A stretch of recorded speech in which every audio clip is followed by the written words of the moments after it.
In the sleepy village of St. Mary's Mead, a locked office hides a chilling secret. Accountant Thomas Harrow lies stabbed, a dagger in his chest, a page torn from his blood-stained ledger. Hercule Poirot, the master detective, unravels a web of deception. Suspects with hidden motives, a cunning lock trick, and a trail of embezzled funds. Was it the volatile client, the secretive secretary, or the charming partner? In just 30 seconds, step into a classic Agatha Christie mystery where every clue counts and the truth lies in the crimson ledger's shadow. Chapter 1. The Locked Door. The autumn mist clung to the cobblestones of St. Mary's Mead, a quaint village where the passage of time seemed to pause in deference to tradition. On this particular morning, however, the tranquillity was shattered by a piercing scream that echoed from the modest offices of Harrow and Sons, accountants, nestled between the baker's shop and the post office.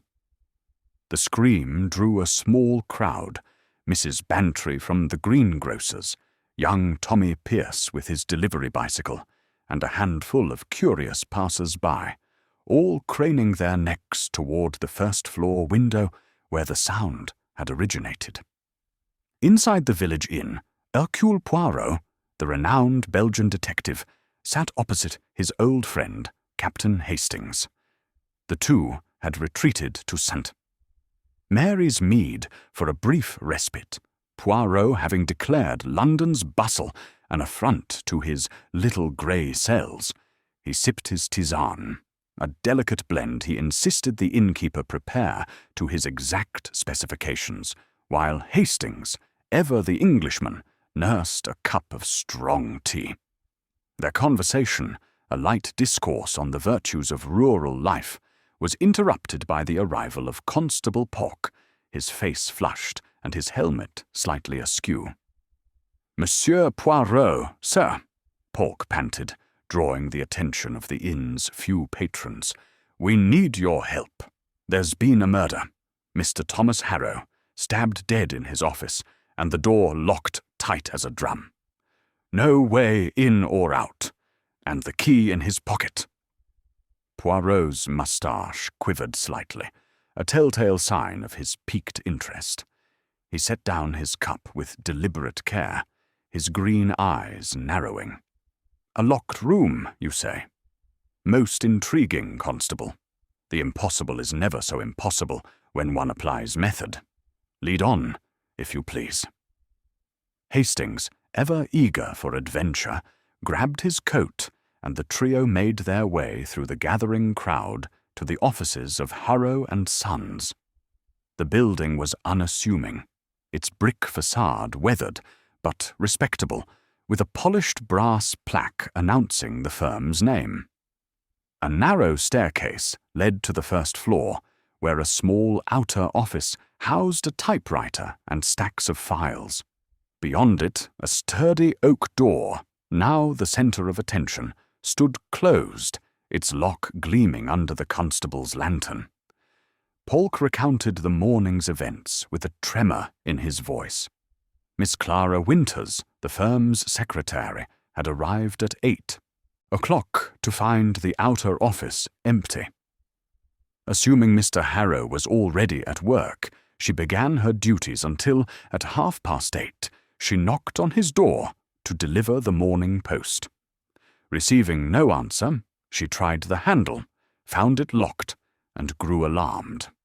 Fetching Mr. Jenkins, the baker, from next door, they forced the door open, only to discover Harrow slumped over his desk, a dagger protruding from his chest. Poirot listened intently, his head tilted like a bird assessing its surroundings. "And this door, it was locked from the inside, oui? The key was where?"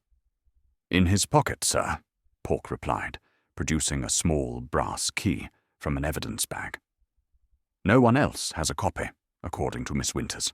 The window was latched too, and there's no other way in." "Formidable," Poirot murmured, his eyes gleaming with the thrill of a puzzle. "Let us see this scene of the impossible crime." The office was a study in order, save for the grim spectacle at its centre. Thomas Harrow, a man in his late 50s with thinning hair and a stern countenance even in death, lay across his desk, his head resting on a blood-stained ledger.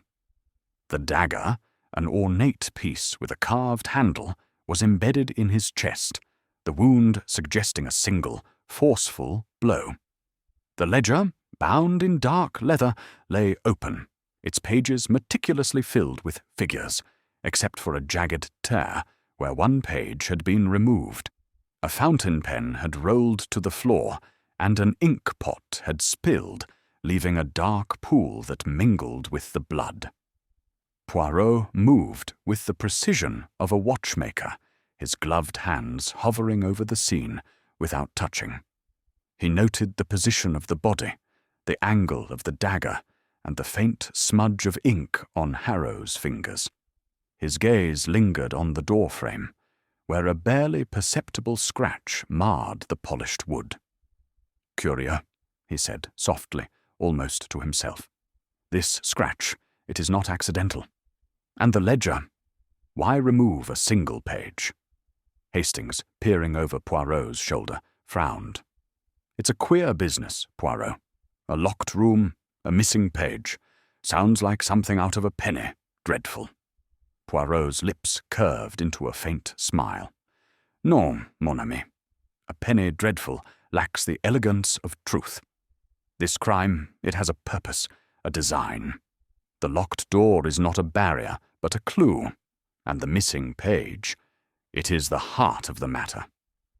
Constable Pork, hovering nervously, ventured, "We've got 3 suspects so far, sir. Mr. Reginald Blake, a client who was seen arguing with Harrow yesterday. Miss Winters, the secretary, and Mr. Edward Sloane, Harrow's partner, who's away in London. Or so he says." Poirot nodded, his mind already turning. "Bon, we shall speak with them all. But first, the room must tell its story. The little details, Hastings. They whisper what the murderer hopes to silence." As the morning sun filtered through the latched window, casting long shadows across the blood-stained desk, Poirot stood motionless, his mind a whirl of possibilities. The locked door, the torn ledger, the solitary scratch. They were pieces of a puzzle only he could assemble. "The impossible," he said at last, turning to Hastings with a gleam in his eye, "is merely the improbable in disguise, and Hercule Poirot shall unmask it." Chapter 2. The Scene of the Crime.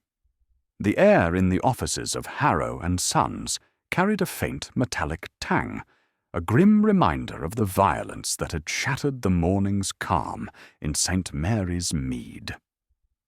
Hercule Poirot stood at the threshold of Thomas Harrow's office, his compact figure framed by the sturdy oak door that had so confounded Constable Pork.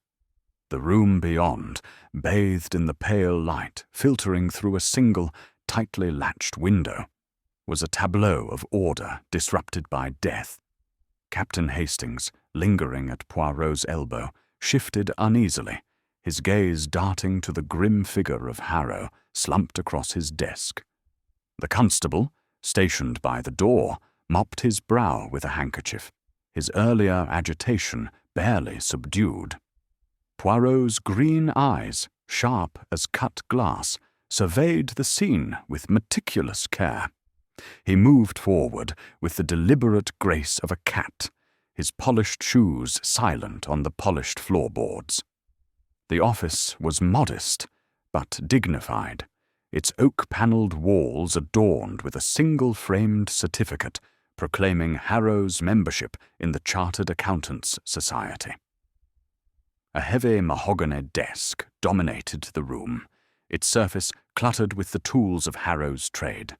A ledger, its dark leather cover marred by a stain of drying blood.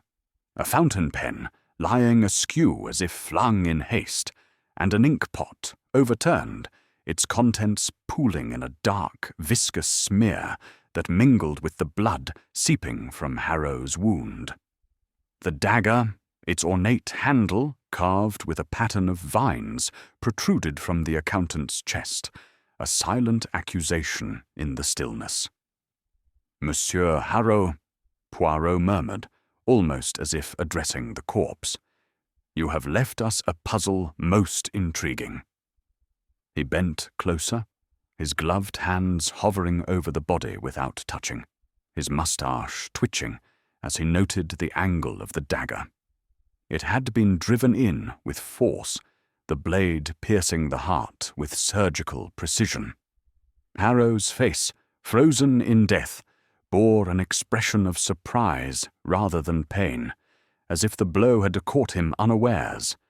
His right hand, still clutching a scrap of blotting paper, bore a faint smudge of ink, and his spectacles had slipped to the tip of his nose, giving him an air of bewildered dignity. Poirot straightened, his gaze shifting to the ledger. Its pages, meticulously inscribed with columns of figures, were a testament to Harrow's fastidious nature. Yet one page, near the centre, had been torn out, leaving a jagged edge that spoke of haste or desperation.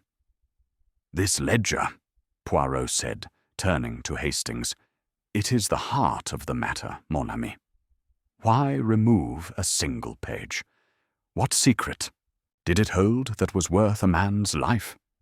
Hastings, peering over Poirot's shoulder, frowned. "Perhaps it was a personal matter, Poirot, a debt or a scandal. Accountants see all sorts of secrets, don't they?" "Précisément," Poirot replied, his voice soft but laced with conviction. "But a secret worth killing for is no ordinary indiscretion. It is a matter of great consequence, and we shall find it in the details." He turned his attention to the door, its lock gleaming under the light of Polk's lantern. The key, produced from Harrow's pocket, lay on a side table, its brass surface unmarred by scratches or wear. Poirot knelt, his magnifying glass in hand, and examined the keyhole with the intensity of a jeweller inspecting a flawed gem. A faint groove, barely visible to the naked eye, caught his attention. "Curieux," he murmured, tracing the groove with a gloved finger. "This lock, it is not so simple as it appears. There is something hidden." Constable Polk, hovering nearby, cleared his throat. "The lock's solid, sir. No sign of tampering, and Miss Winters swears there's only the one key. The window's latched tight, too. No way anyone could have got in or out." Poirot's lips curved into a faint smile. "And yet, Constable, someone did. A murder does not commit itself. The impossibility of the locked room is but a challenge to the little grey cells." He moved to the window, a narrow casement set high in the wall. The latch, rusted from disuse, was firmly in place, and the glass showed no signs of being forced. Outside, the street below bustled with the morning's activity, Mrs. Bantry haggling with a fishmonger, Tommy Pierce weaving through the crowd on his bicycle. But the window offered no vantage for an intruder. Poirot tapped the sill thoughtfully, his gaze lingering on a faint smudge of dust disturbed near the latch. "Perhaps," he said softly, "the window is not the answer, but it, too, has a story to tell." Returning to the desk, Poirot examined the spilled ink pot, its contents forming a dark pool that had seeped into the wood. The fountain pen, a quality instrument with a gold nib, lay near Harrow's hand, as if he had been writing moments before his death. Poirot lifted the pen, noting its weight, and then turned to the blotting paper clutched in Harrow's fist. A faint impression of numbers was visible, reversed as if pressed from a page. "Hastings," Poirot said, holding the paper to the light. "This is no random scribble. These figures. They are a clue, a shadow of the missing page." Hastings squinted at the paper. "Looks like a jumble to me, Poirot. Could be anything. Accounts, debts, even a code." "A code, perhaps," Poirot mused, "but more likely a record." Monsieur Harrow was a man of precision. His final act was to protect something, or to expose it. Poirot's attention shifted to a small scratch on the doorframe, a mark so slight it might have been overlooked by a less discerning eye. He ran his finger along it, noting its depth and angle. "This scratch," he said, almost to himself. "It is not the work of carelessness. It is deliberate, purposeful. Something was here, something that moved." Constable Palk, growing impatient, ventured, "What does it mean, sir?" "The scratch, the ink, the ledger, how do they fit?" Poirot turned, his eyes alight with the thrill of discovery. "They fit, Constable, because they must. Every crime is a picture, painted with care or with haste. This one, it is painted with cunning. The locked door, the missing page, the scratch. They are brush strokes, and I, Hercule Poirot, shall reveal the canvas." He stepped back, taking in the room as a whole. The bookshelves, lined with ledgers and reference texts, were undisturbed. A coat rack in the corner held Harrow's overcoat and hat, both neatly hung. A small fireplace, cold and unused, sat against one wall, its hearth clean save for a faint dusting of ash. Poirot's gaze lingered on the hearth, his mind turning. "Ash," he said softly. "Even in a cold grate it speaks. Perhaps the missing page met its fate here." Hastings, ever practical, interjected, "But why burn just one page, Poirot? If it was evidence, why not take the whole ledger?" "Because, mon ami, the whole ledger would be missed at once. A single page, torn in haste, can be explained away. A clerical error, a misfiling. But its absence betrays the murderer's intent." Poirot knelt by the fireplace, sifting through the ash with a small stick. A tiny fragment of the paper, charred at the edges, caught his eye. He retrieved it with tweezers, holding it to the light. The fragment bore a single digit, a 7, in Harrow's precise handwriting. "A small thing," Poirot said, "but in the hands of Hercule Poirot, even the smallest thing becomes significant." He rose, dusting his gloves with a handkerchief, and turned to Pork. "Constable, I shall need to see the outer office, where Mademoiselle Winters works. And then we must speak with the suspects. Their words, their silences. They will tell us much." The outer office was a stark contrast to Harrow's sanctum. A cluttered desk held a typewriter, stacks of files, and a tray of correspondence. A calendar on the wall marked the date, October 14th, 1925, and a small vase of wilted chrysanthemums added a touch of faded chur. Poirot's eyes scanned the room, noting a coat slung carelessly over a chair and a pair of gloves, neatly folded, beside the typewriter. "Mademoiselle Winters," he said. "She is efficient, but perhaps not without her own secrets." Hastings, ever curious, picked up a file from the desk, only to be met with Poirot's sharp glance. "Mon ami, do not disturb the scene. The placement of objects, it is as important as the objects themselves." Chastened, Hastings replaced the file.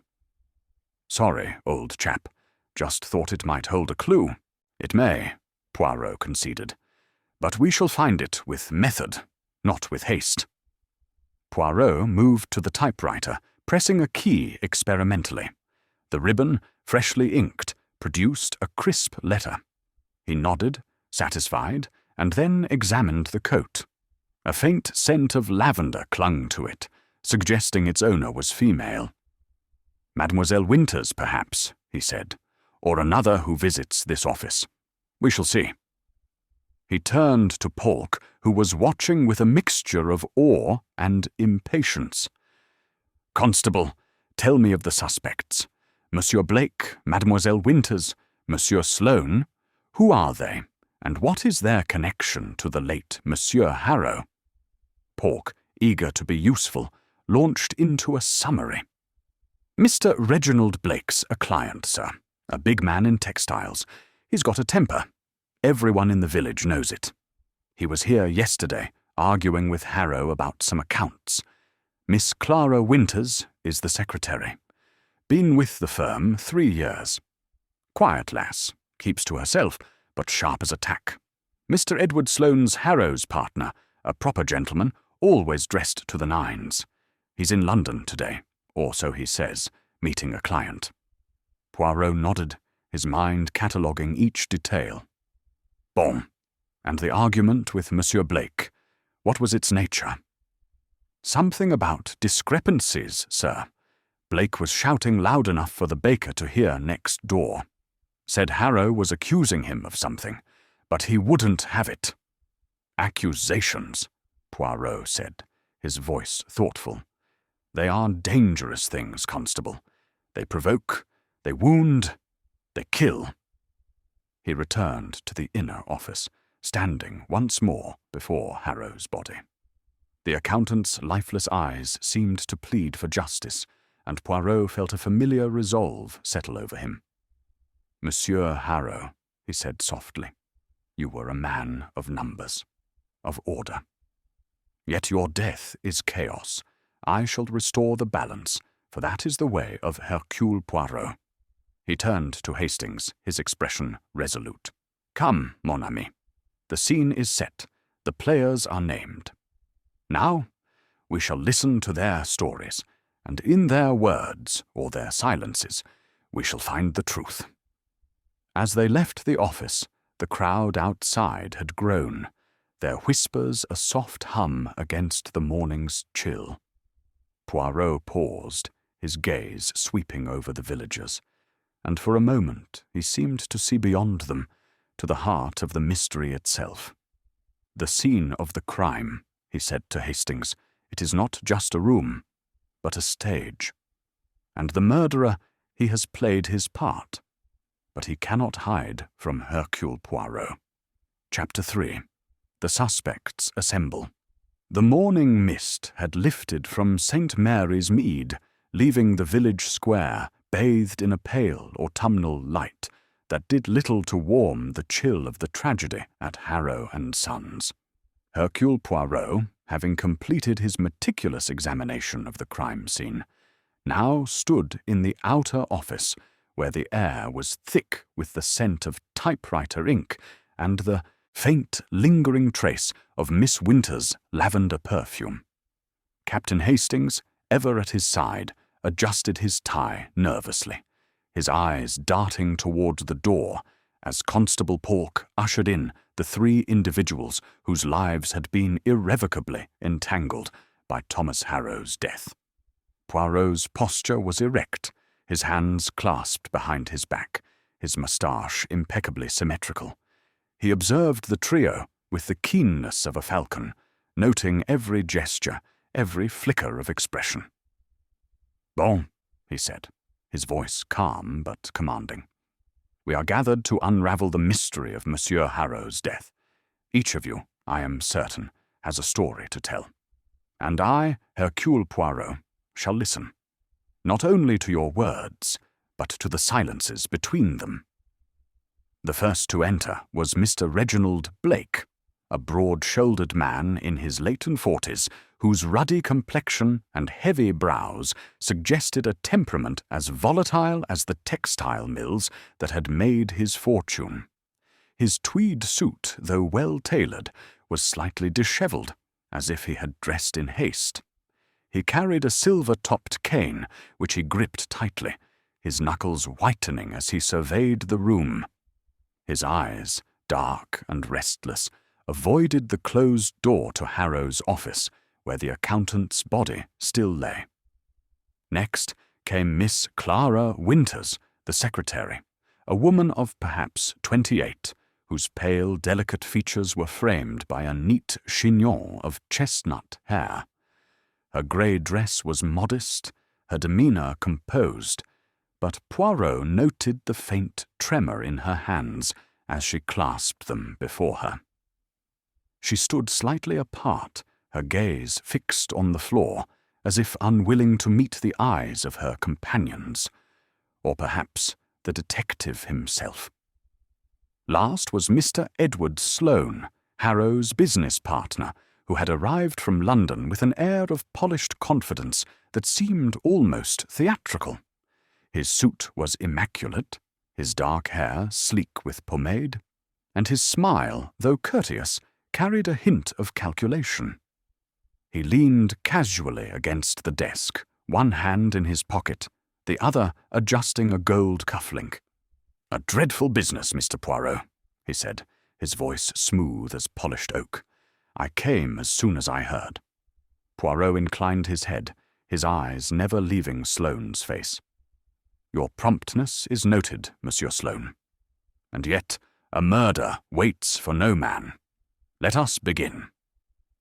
He gestured to a row of chairs arranged by Constable Pork, and the suspects seated themselves with varying degrees of reluctance. Blake sat heavily, his cane tapping an impatient rhythm on the floor.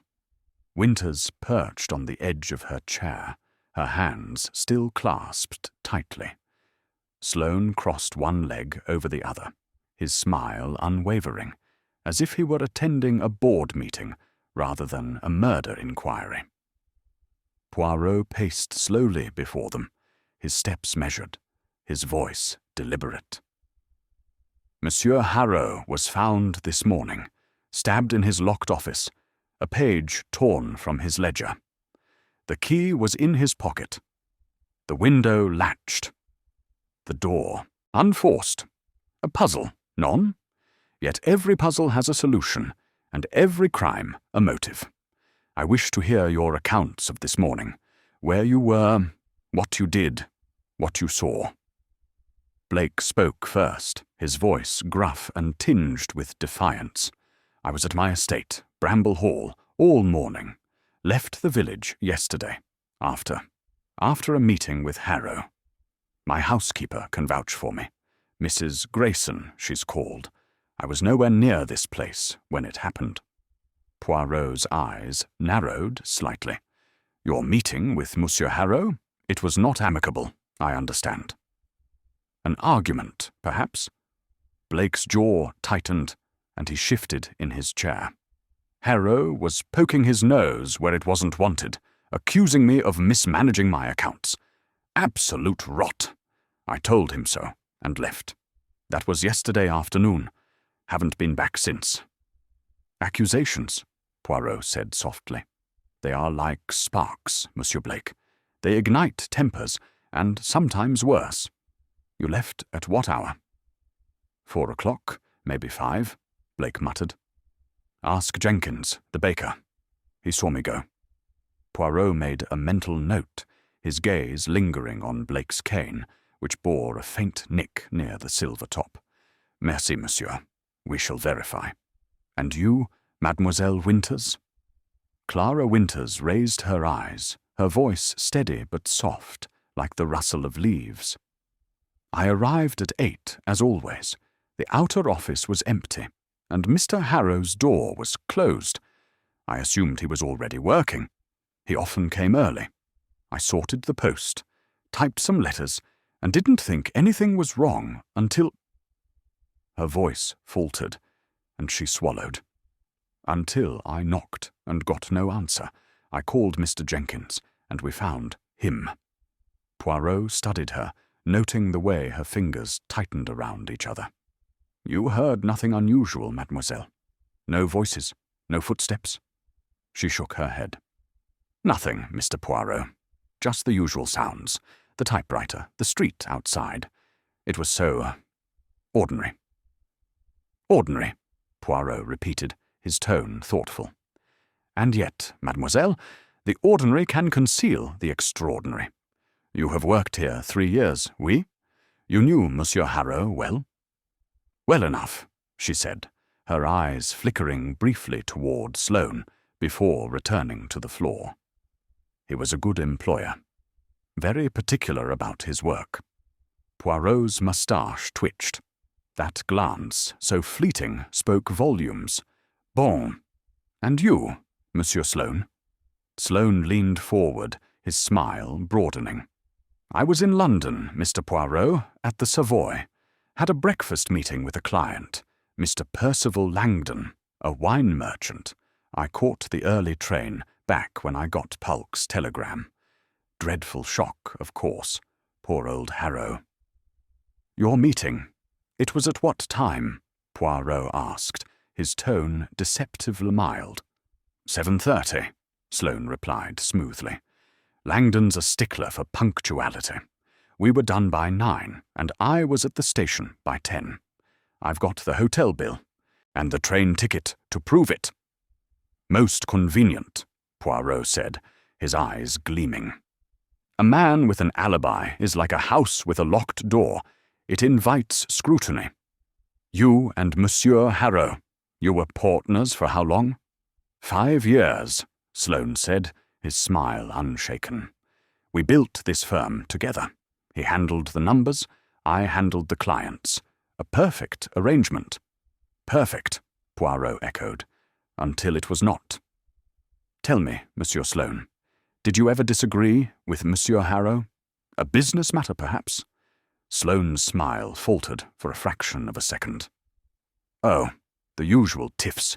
Harrow was a stickler, always fussing over details. But nothing serious. We were partners, not enemies. Poirot nodded, his expression unreadable. Merci. You have all been most cooperative. For now you may go, but remain in the village. The truth, it has a way of emerging, like a seed from the earth. As the suspects rose, Poirot's gaze lingered on each. Blake's heavy tread and the tap of his cane echoed as he left, his shoulders hunched as if bearing a weight. Winters moved with quiet grace, but her eyes darted nervously toward the inner office door. Sloane, ever the gentleman, offered a polite nod before stepping out, his polished shoes gleaming in the sunlight. Hastings, watching them go, turned to Poirot. Well, Poirot, what do you make of them? Blake's got a temper. Winters is hiding something, and Sloane's too smooth by half. Poirot smiled faintly. You see much, mon ami, but you do not yet see clearly. Each has a mask, and behind each mask, a motive. Blake's anger, it is genuine, but is it murderous? Winters's silence, it speaks of loyalty, or fear. And Sloane, his charm is a shield. But what does it protect? He moved to the desk in the outer office, examining the typewriter once more. A half-finished letter lay beside it, addressed to a client in Harrow's precise hand. Poirot read it silently, his brow furrowing. This letter, he said, it is dated yesterday. Yet Mademoiselle Winters said she typed letters this morning. Why then, is this one handwritten? Hastings frowned. Perhaps Harrow wrote it himself? Perhaps, Poirot said. Or perhaps someone wished it to appear so. The little inconsistencies, Hastings, they are the threads that unravel the tapestry. He turned to Constable Polk, who had been hovering near the door, his notebook clutched tightly. Constable, I shall need to speak with the baker, Monsieur Jenkins, and verify Monsieur Blake's departure yesterday. Also, contact this Monsieur Langdon in London. His meeting with Monsieur Sloane interests me greatly. Polk nodded eagerly. Right away, sir. Anything else? Oui, Poirot said, his voice soft but firm. Examine the fireplace in Monsieur Harrow's office. The ash, it may hold more than we have seen. And be discreet, Constable. The murderer is among us, and they are watching. As Pork hurried off, Poirot stood motionless, his eyes distant. "The suspects assemble," he said to Hastings, "but the truth, it does not yet show its face. We must probe deeper, mon ami. The locked door, the missing page, the silent secretary, they are pieces of a puzzle, and I, Hercule Poirot, shall fit them together." The village clock struck noon, its chimes a solemn reminder of time's relentless march. Poirot adjusted his hat, his mind already turning to the next act in this deadly drama. The suspects had spoken, but their words were only the beginning. The truth, as always, lay in what they didn't say. Chapter 4. The client's temper. The afternoon sun cast long shadows across the village square of St. Mary's Mead, its golden rays doing little to dispel the chill that lingered after the morning's grim discovery at Harrow and Sons. Hercule Poirot, with Captain Hastings trailing faithfully behind, made his way toward Bramble Hall, the sprawling estate of Mr. Reginald Blake, the first of the suspects to face the detective's probing scrutiny. The air was crisp, scented with fallen leaves and the faint smoke of distant chimneys, and Poirot's polished shoes crunched lightly on the gravel path as he walked, his mind as sharp and ordered as the clipped hedges lining the estate's drive. Bramble Hall was a testament to Blake's wealth, its red brick facade adorned with ivy and flanked by manicured lawns. Yet there was a certain ostentation in its grandeur, a hint of nouveau riche excess that Poirot noted with a subtle twitch of his moustache. "A man who builds such a house," he remarked to Hastings, "he wishes to proclaim his success. But success, mon ami, can mask many secrets." They were ushered into a drawing-room by Mrs. Grayson, the housekeeper, a stout woman with a brisk manner and eyes that darted nervously toward her employer. Blake stood by a roaring fire, his broad frame filling the room with an imposing presence. His ruddy face was set in a scowl, and his fingers gripped a glass of brandy, the liquid catching the firelight like amber. "Mr. Poirot," he said gruffly, gesturing to a pair of leather armchairs, "I don't see why you're here. I told you I was at home all morning. This is a waste of everyone's time."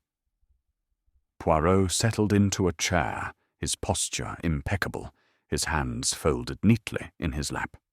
"Monsieur Blake, time is never wasted when it uncovers the truth. You are a man of passion, non? Your argument with Monsieur Harrow yesterday, it was heated, I understand. Tell me, what was its nature?"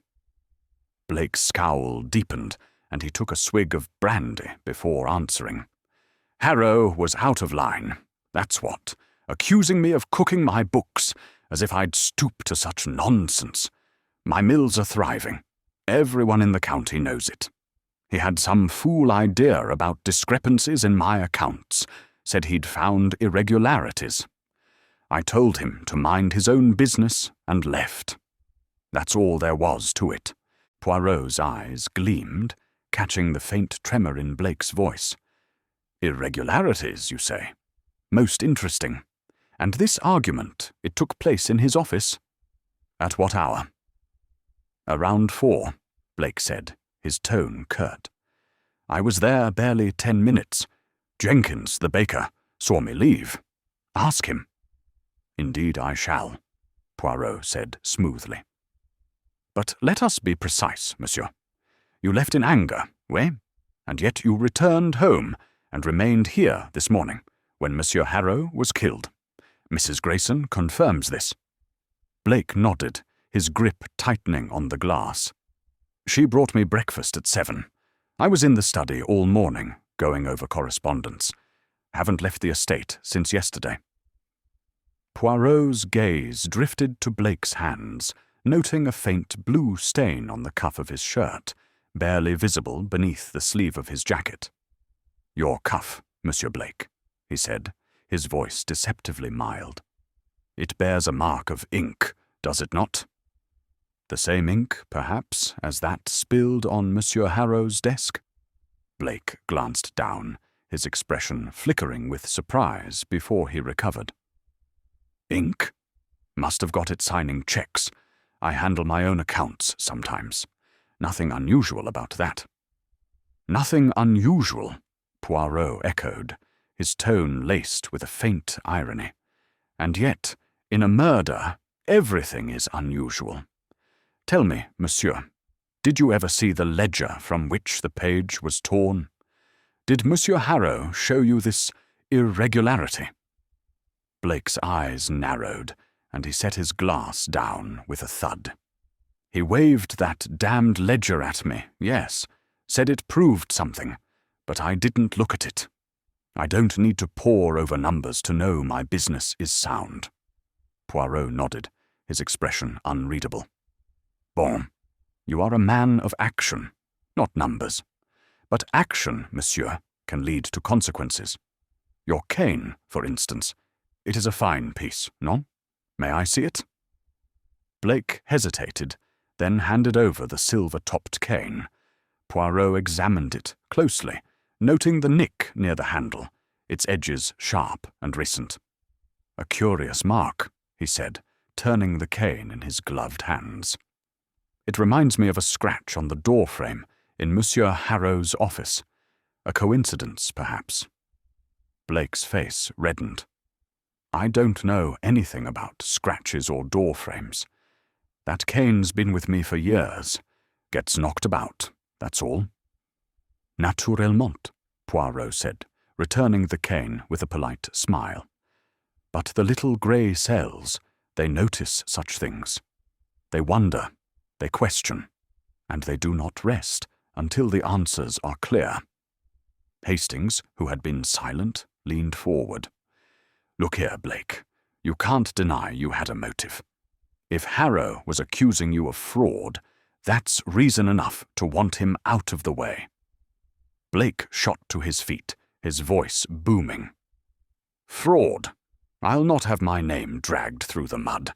I'm no murderer, and I won't be accused by some jumped-up detective and his sidekick." Poirot raised a hand, his calm unshaken. "Peace, monsieur. Accusations are not proof, but proof it will be found. You may be certain of that." He rose, adjusting his coat with a precise tug. "Merci for your time, Monsieur Blake. I shall speak with Mrs. Grayson and Monsieur Jenkins to confirm your movements. And perhaps, in time, you will recall more of this ledger." As they left the drawing-room, Mrs. Grayson appeared, her apron dusted with flour. She confirmed Blake's presence at breakfast, and throughout the morning, her voice steady, but her eyes avoiding Poirot's. "He was in his study, sir, just like he said. Never left the house." Poirot thanked her, his mind noting the slight hesitation in her words. "A loyal housekeeper," he said to Hastings as they stepped outside. "But loyalty, it can blind as well as bind." They made their way to the village square, where Jenkins's bakery was bustling with customers. The baker, a wiry man with flour-streaked hands, was wiping down his counter when Poirot approached. "Monsieur Jenkins," he said, "you saw Monsieur Blake leave the offices of Harrow and Sons yesterday. At what time, precisely?" Jenkins scratched his head, leaving a dusting of flour in his hair. "Must have been just after 4, Mr. Poirot. He was in a right state, slamming the door and muttering to himself. Looked like he'd had a row, all right." "And you saw no one else enter or leave the office after him?" Poirot asked, his eyes fixed on the baker's face. "Not a soul," Jenkins said. "Place was quiet till Miss Winters came this morning." Poirot nodded, his mind cataloguing the details. "Merci, monsieur. You have been most helpful." As they walked back toward the inn, Hastings glanced at Poirot. "Well, Poirot, Blake's got a temper, no question. And that ink stain. It's suspicious, isn't it? Matches the ink on Harrow's desk. Suspicious? Oui, Poirot said, his voice thoughtful. But suspicion is not proof. The ink, it is a clue. But to what? A man who signs checks, he may have ink on his cuff. Yet the cane, the nick, the anger, they tell a story. Is it the story of a murderer, or merely a man provoked? He paused, his gaze distant. Monsieur Blake is a storm, Hastings. Loud, forceful, visible. But the true danger, it is often the quiet current beneath the waves. We must look to the others, to their silences, their secrets. The ledger, the lock, the scratch, they point to a truth we have not yet grasped. The village clock chimed 3, its notes echoing over the square. Poirot adjusted his hat, his eyes gleaming with determination. Come, mon ami. The next act awaits. Mademoiselle Winters, she has a story to tell, and I suspect it will be most illuminating. Chapter 5. The Secretary's Secret. The late afternoon light filtered through the lace curtains of the small tea-room in St. Mary's Mead, casting delicate patterns on the white. Tablecloths. Hercule Poirot sat at a corner table, his tisane steaming gently before him, its herbal aroma a faint comfort against the weight of the morning's grim events. Captain Hastings, opposite him, fidgeted with a teaspoon, his brow furrowed as he contemplated the growing complexity of the case. They had come to meet Miss Clara Winters, the secretary of Harrow and Sons, whose quiet demeanour and fleeting glances had piqued Poirot's curiosity. She arrived promptly, her grey dress as neat as ever, but her pale face betrayed a tension that no amount of composure could fully mask. Poirot rose, offering a courteous bow. Mademoiselle Winters, merci for joining us. Please, sit. A cup of tea, perhaps. It soothes the nerves, non? Clara hesitated, then took a seat, her hands folding tightly in her lap. Thank you, Mr. Poirot. But I'm quite all right. Her voice was soft, almost a whisper, yet it carried a precision that spoke of careful control. Poirot studied her, his green eyes sharp, but not unkind. You are a woman of discipline, mademoiselle, a quality most admirable. 3 years at Harrow and Sons, managing the affairs of Monsieur Harrow and Monsieur Sloane. It is no small task. And yet, today, you have faced a tragedy. Tell me, how did you find the morning of this terrible event? Clara's gaze flickered to the window, where the village bustled quietly beyond. It was like any other morning, she began, her tone measured. I arrived at 8, as I always do. The outer office was empty, and Mr. Harrow's door was closed. I thought he was working. He often came early to review accounts. I sorted the post, typed 2 letters, and answered a telephone call from a client. It wasn't until 8:30, when I knocked to deliver the post, that I realized something was wrong. He didn't answer, and the door was locked. Poirot nodded, his fingers tapping lightly on the table. And you heard nothing unusual? No voices, no sounds from within the office? Nothing, she said, her eyes meeting his briefly before dropping again. Just the usual, the typewriter, the clock ticking, the street outside. It was so ordinary. Ordinary, Poirot repeated, his voice soft but probing. Yet within that ordinary morning, mademoiselle, a man was killed. You say the door was locked. Did you try the handle yourself? Yes, she replied, a faint flush rising to her cheeks. I turned it, but it wouldn't budge. That's when I grew worried and fetched Mr. Jenkins from the bakery. We forced the door together. Poirot's moustache twitched. Bon. And the key, it was found in Monsieur Harrow's pocket. You are certain there is no other?" Clara nodded firmly. "Mr. Harrow was particular about that. Only one key, kept on his person. He didn't trust duplicates." "Most interesting," Poirot said, leaning back. "A man who guards his office so closely, he guards his secrets too.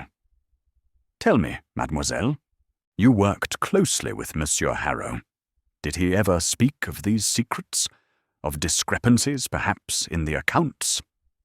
Her hands tightened in her lap, a movement so slight it might have gone unnoticed by a less observant eye.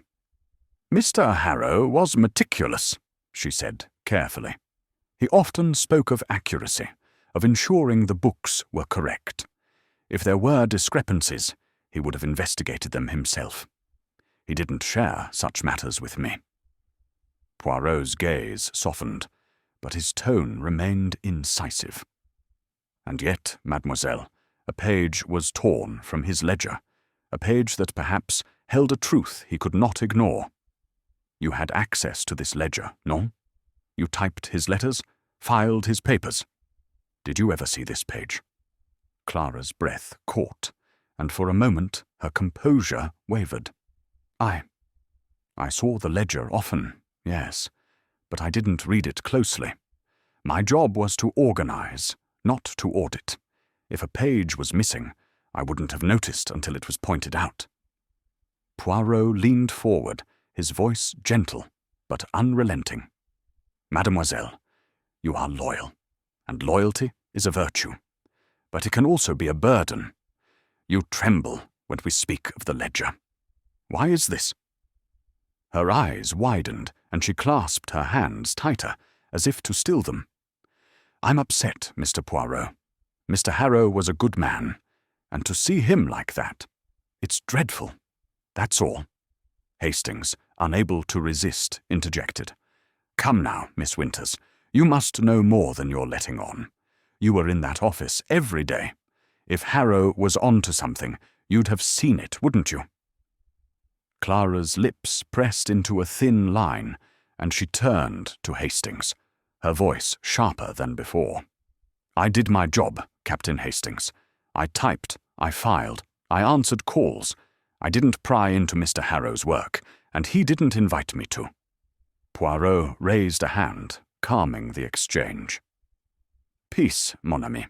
Mademoiselle Winters, I do not doubt your diligence. But let us speak of another matter. Monsieur Sloane, your employer's partner, he is a man of charm, oui.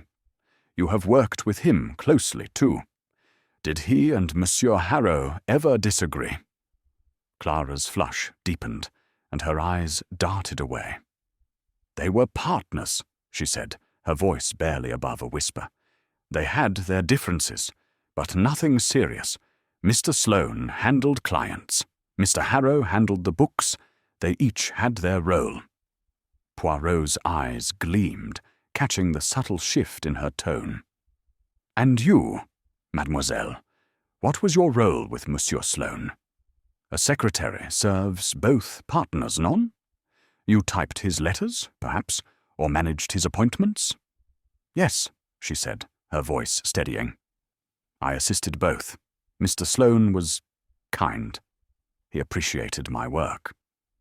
"Kind," Poirot echoed, his tone thoughtful. "A word that carries many meanings. Tell me, mademoiselle, were you ever more than a secretary to Monsieur Sloane?" The question hung in the air, and Clara's face paled. Her hands, still clasped, trembled visibly now, and she drew a sharp breath. "I don't know what you mean, Mr. Poirot. I was his secretary. Nothing more." Hastings, sensing the tension, leaned forward. "Now, look here, Poirot. That's a bit forward, isn't it? Miss Winters is upset enough without—" Poirot silenced him with a glance. "Mon ami, the truth is often forward, but it must be pursued. Mademoiselle Winters, I do not ask to cause you pain, but to uncover what lies hidden. A broken heart, it can lead to silence, to loyalty, to secrets. You cared for Monsieur Sloane, perhaps, in a way that wasn't merely professional. Clara's eyes filled with tears, but she held her head high. You're mistaken, Mr. Poirot. My engagement to Mr. Sloane ended 2 years ago. It was a private matter, and it has nothing to do with this. Poirot's expression softened, but his mind was racing. Engagement, he said quietly. A detail you did not share earlier, mademoiselle. And yet, it is a thread in this tapestry. You ended this engagement, or he did. I did, she said, her voice firm despite the tears. It was my choice. I wanted to focus on my work, my independence. Mr. Sloane respected that. Respected, Poirot repeated, his tone laced with a faint irony. And yet, you continued to work for him, to see him daily. A woman of strength, mademoiselle. But strength, it can hide pain, non? Clara rose abruptly, her composure fraying. I've told you all I know, Mr. Poirot. I didn't kill Mr. Harrow. I don't know who did. Please, may I go? Poirot stood, offering a courteous nod. Of course, mademoiselle. But remain in the village. The truth, it is like a shadow. It follows, even when we wish it would not. As Clara hurried out, her footsteps soft but swift, Hastings turned to Poirot, his face a mixture of indignation and curiosity. Really, Poirot, you were hard on her. The poor girl's shaken, and you go digging into her past like that. Poirot smiled faintly, adjusting his cuffs. Mon ami, the past is never truly past. It shapes the present, and in this case, it shapes a murder. Mademoiselle Winters is loyal. But to whom? To Harrow? To Sloane? Or to a secret she cannot yet reveal? He sipped his tisane, his eyes distant. The engagement, it is a clue. She ended it, she says, but her eyes, they speak of regret, of something unresolved, and her trembling at the mention of the ledger, it is not merely grief. She knows something, Hastings. Something she fears to say. Hastings frowned. But what? If she loved Sloane, why protect him? Or is she protecting someone else? Précisément, Poirot said, his voice soft but firm. That is the question. The ledger, the lock, the silence. They are connected, and Mademoiselle Winters is a link. We must watch her, mon ami, for she may lead us to the heart of this mystery. The tea-room clock struck 4, its chimes a gentle reminder of time's relentless march. Poirot set down his cup, his mind already turning to the next encounter. Come, Hastings. Monsieur Sloane awaits, and his charm, I suspect, will be a challenge as great as Mademoiselle Winters' silence. Chapter 6. The Partner's Charm. The evening had settled over St. Mary's Mead with a soft, golden glow, the village lamps flickering to life as Hercule Poirot and Captain Hastings made their way to the Swan Inn, where Mr. Edward Sloane had agreed to meet them. The inn, a cosy establishment with low beams and a crackling fire, was abuzz with the quiet hum of locals, their conversations subdued by the weight of the day's tragedy. Poirot, his hat tilted at a precise angle, navigated the narrow tables with the grace of a dancer, his eyes scanning the room for their quarry. Hastings, trailing behind, seemed almost out of place in the rustic setting, his city polish at odds with the inn's homely charm. Edward Sloane stood by the bar, a glass of whisky in hand, his tailored suit as immaculate as if he had just stepped from a Savile Row fitting. His dark hair gleamed under the lamplight, and his smile, when he caught sight of Poirot, was as polished as his cufflinks. "Mr. Poirot, Captain Hastings," he said, extending a hand with effortless warmth. "A pleasure, despite the grim circumstances. Shall we sit? I've taken the liberty of reserving a quiet corner." Poirot inclined his head, his green eyes sharp with appraisal. Monsieur Sloane, your courtesy is noted. A quiet corner is most suitable for matters of such gravity." They settled at a table near the fire, its warmth doing little to dispel the chill of the conversation to come. Sloane leaned back, his posture relaxed, one leg crossed over the other, his whiskey glass cradled casually in his hand. "I'm at your disposal, Mr. Poirot," he said, his voice smooth as velvet. "Anything to help clear up this dreadful business about poor Harrow." Poirot's moustache twitched, a subtle sign of his alertness. "Bon. Let us begin with your movements, Monsieur Sloane. You were in London this morning, oui? A breakfast meeting at the Savoy, I believe." Sloane nodded, producing a folded hotel bill from his pocket with a flourish. "Exactly. I met Mr. Percival Langdon, a wine merchant, at 7:30. We discussed a potential investment in his business. Nothing too thrilling, I'm afraid. I was done by 9, caught the 10 o'clock train back, and arrived here just after the constable's telegram reached me." Poirot examined the bill, noting the Savoy's crest and the timestamp, 8:45 a.m. "Most precise," he said, handing it back. "And this Monsieur Langdon, he will confirm your meeting." "Of course," Sloane said, his smile unwavering. "He's a busy man, but I've no doubt he'll corroborate. I've also got my train ticket, if you'd like to see it." Poirot waved a hand, his expression neutral. "In due time, monsieur. For, now, let us speak of your partnership with Monsieur Harrow. 5 years, you said. A long time to share a business. He was, I understand, a man of detail, while you are a man of people, non?" Sloane chuckled, a sound as polished as his demeanour. "You've got us pegged, Mr. Poirot. Harrow was the brains behind the numbers, fastidious to a fault. I handled the clients, the negotiations, the charm, if you will. It worked well. We balanced each other."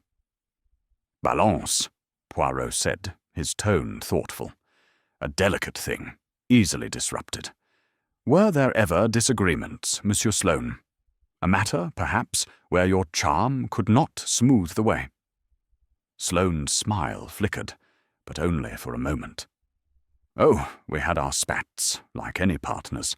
Harrow could be stubborn, always fussing over decimals and dates. But nothing serious. We both wanted the firm to succeed." Poirot leaned forward, his eyes locking onto Sloane's. "And yet, monsieur, a page was torn from his ledger, a page that, perhaps, held a truth he could not ignore. You had access to this ledger, oui? Did you ever see this page?" Sloane's fingers tightened briefly on his glass, a movement so slight it might have gone unnoticed by a less discerning eye. "The ledger?" "I left the books to Harrow. He was the one poring over them day and night. If a page was missing, I wouldn't know. My job was to bring in clients, not to count their pennies." "Naturellement," Poirot said, his voice soft but incisive. "And yet, the missing page suggests a secret worth killing for. Tell me, Monsieur Sloane, did Monsieur Harrow ever speak of discrepancies in the accounts? Irregularities, perhaps, that troubled him?" Sloane sipped his whiskey, his composure intact. "He mentioned something about Blake's accounts once or twice, thought there might be errors. But that was Harrow's way, always digging for problems. I told him to let it be. Blake's a big client, and a bit of a hothead. No need to stir the pot." Poirot's gaze drifted to Sloane's wrist, where a gold watch gleamed under the cuff of his shirt. A faint scratch marred its surface, its edges sharp and recent.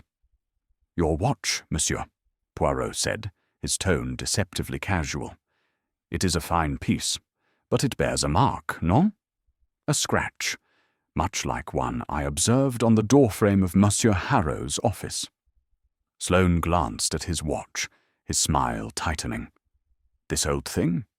I must have knocked it somewhere. Hotels, trains, you know how it is. Nothing to do with Harrow's office, I assure you. Assurance is a comfort, Poirot said, but proof is a necessity. The scratch, it is precise, deliberate. It suggests a moment of carelessness or intent. Hastings, who had been listening with growing impatience, interjected. Look here, Sloane, you're awfully calm for a man whose partner's been murdered. And that alibi of yours, it's a bit too perfect, isn't it?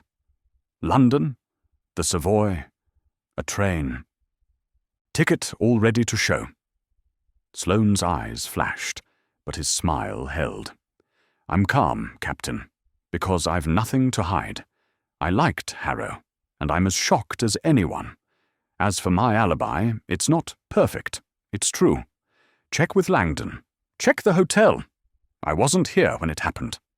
Poirot raised a hand, silencing Hastings. Mon ami, let us not rush to judgment. Monsieur Sloane, you are a man of elegance, of control. But control, it can mask much. Tell me, what was your relationship with Mademoiselle Winters? She was your secretary, oui, but also perhaps something more. Sloane's smile faltered, and for the first time a shadow crossed his face. Clara? She's a fine secretary, efficient, loyal. We were engaged once, years ago, but that's ancient history. She ended it, wanted her independence. We've been professional ever since. Professional, Poirot echoed, his eyes narrowing. And yet, Mademoiselle Winters trembles when your name is mentioned. Loyalty. It is a powerful force, non? It can bind a heart, even when it is broken. Sloane set his glass down, his movements deliberate. You're fishing, Mr. Poirot. Clara's upset about Harrow, that's all. She's sensitive, always has been. Don't read more into it. Poirot's lips curved into a faint smile. I read only what is written, monsieur. And in your words, in your charm, I see a man who knows how to conceal. But the truth, it is like a mirror. It reflects, even when we turn away. He rose, adjusting his coat with a precise tug. Merci, Monsieur Sloane. Your candor is appreciated, and your alibi, it will be verified. For now, remain in the village. The little grey cells, they are at work, and they will not rest until the puzzle is solved. As Sloane stood, offering a polite nod before returning to the bar, Hastings turned to Poirot, his voice low. He's slippery, Poirot. That smile, that alibi. It's all too neat. And that scratch on his watch? It's no coincidence, I'll bet. Poirot's eyes gleamed with quiet amusement. You see much, mon ami, but you leap too quickly. Sloane is a man of surfaces, polished, reflective. But what lies beneath? The watch, the charm, the broken engagement. They are pieces of the puzzle, but not yet the picture. They stepped out into the evening air, the village quiet save for the distant chime of the church clock striking 6. Poirot paused, his gaze fixed on the horizon. Monsieur Sloane is a performer, Hastings, and his stage is well set. But every performer has a moment when the mask slips. We must watch for it, and we must return to the scene. The lock, the ledger, the scratch. They hold the key, and I, Hercule Poirot, shall find it. Chapter 7. The Hidden Mechanism. The morning sun rose over St. Mary's Mead, casting a pale light through the mist that clung to the village's cobblestone streets. Hercule Poirot, undeterred by the early hour, stood once more in the high offices of Harrow and Sons, his compact figure framed by the oak-panelled doorway of Thomas Harrow's office. The air was heavy with the lingering scent of blood and ink, a grim reminder of the crime that had shaken the village. Captain Hastings, rubbing sleep from his eyes, followed closely, his curiosity tempered by a growing respect for Poirot's relentless pursuit of the truth. The office remained as Poirot had last seen it, the body of Harrow now removed to the morgue, but the desk still bore the stains of tragedy. The spilled ink-pot, the bloodied ledger, and the dagger's absence marked by a faint outline on the wood. Poirot's gaze, however, was fixed not on the desk, but on the door, its sturdy lock gleaming under the morning light. He had returned to this locked room, this puzzle of impossibility, with a singular purpose: to unravel the mechanism that had made a murder appear unassailable.